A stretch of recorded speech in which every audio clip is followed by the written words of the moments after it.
Hello friends, Radhe Radhe. आप सभी लोग कैसे हैं? आशा करती हूँ कि हमारे श्री हरि विष्णु भगवान की कृपा से आप सभी लोग अच्छे होंगे, परम मंगल में होंगे। तो आज हम आप सभी को मित्रों जया एकादशी की बहुत बहुत शुभकामनाएं देती हूँ। और आज मैं आपको जया एकादशी की व्रत कथा सुनाऊंगी। चलिए मित्रों, शुरू करती हूँ आज की वीडियो में हम आपको व्रत कथा।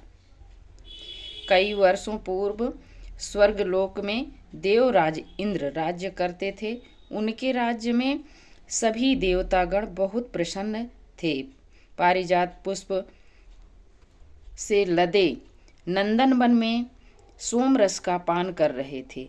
अप्सराएं उन्हें प्रसन्न करने के लिए नृत्य प्रस्तुत कर रही थी और कई गायक सुंदर गीत प्रस्तुत कर रहे थे। मुख्य संगीतज्ञ चित्रसेन अपनी पत्नी माल्यवान और पुत्र माल्यवान के साथ वह उपस्थित थे।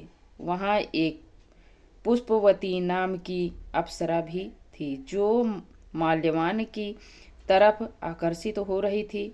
उन दोनों को एक दूसरे के प्रति आकर्षित देखकर देवराज इंद्र ने क्रोधित हो गए और क्रोधित होकर उन्हें श्राप दे दिया और बोले कि मूर्ख, तुम मुझे नृत्य प्रस्तुत करके मुझे आडंबर कर रहे हो, मुझे मेरी अवहेलना कर रहे हो। तुम जाओ इसी समय मृत्युलोक में पिशाच योनि में पिशाच बन जाओ। इस भरी सभा में तुम दोनों लज्जा भी नहीं आई।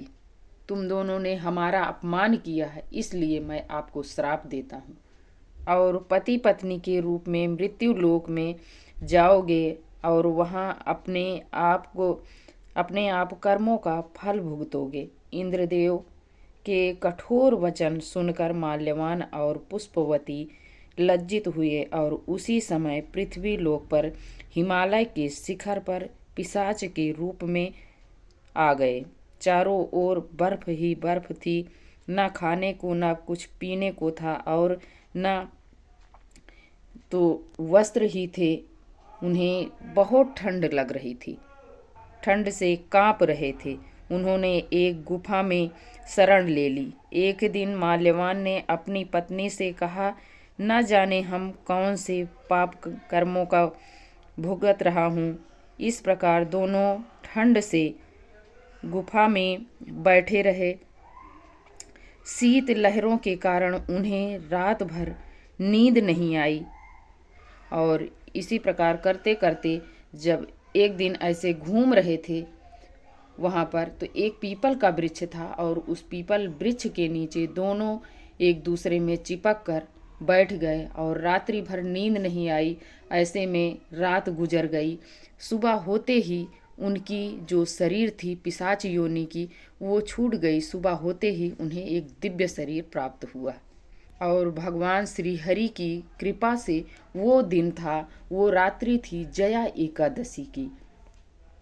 उस दिन ना कुछ खाने ना पीने, रात्रि जागरण के कारण उन्हें इस एकादशी का पुण्य फल प्राप्त हो गया और इसी के कारण वो पिशाच योनि की जो शरीर थी वो त्याग दिए और दिव्य शरीर धारण कर लिए।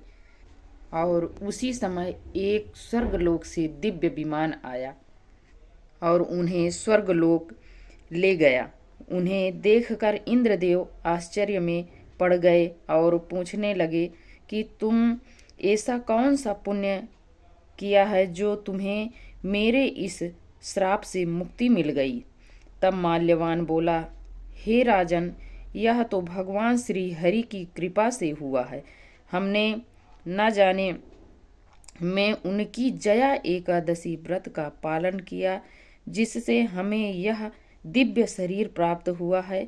यह सुनकर इंद्रदेव बोले, श्री हरि की भक्तिमय सेवा से मैं तुम्हें स्वर्ग में पुनः स्थान प्रदान करता हूँ। इसलिए सभी को चाहिए कि इस परम कल्याणकारी जया एकादशी व्रत का अनुष्ठान का नियम पूर्वक पालन करें। इसलिए किया गया उपवास जीवात्मा को वैकुंठ की प्राप्ति कराता है। जो भी व्यक्ति इस कथा को श्रवण या पठन करता है उन्हें हजारों गौदान का पुण्य फल प्राप्त होता है। उन्हें ब्रह्म जैसे हत्या से भी मुक्ति मिलती है। तो इस एकादशी का इतना बड़ा महत्व है, जैसे कि कथा सुनने मात्र से आपको इतनी अधिक पुण्य फल की प्राप्ति होती है, तो आप इस एकादशी का यदि व्रत करते हैं तो आपको न जाने कितने पुण्य फल की प्राप्ति होती है। आप इस एकादशी को जरूर कीजिए।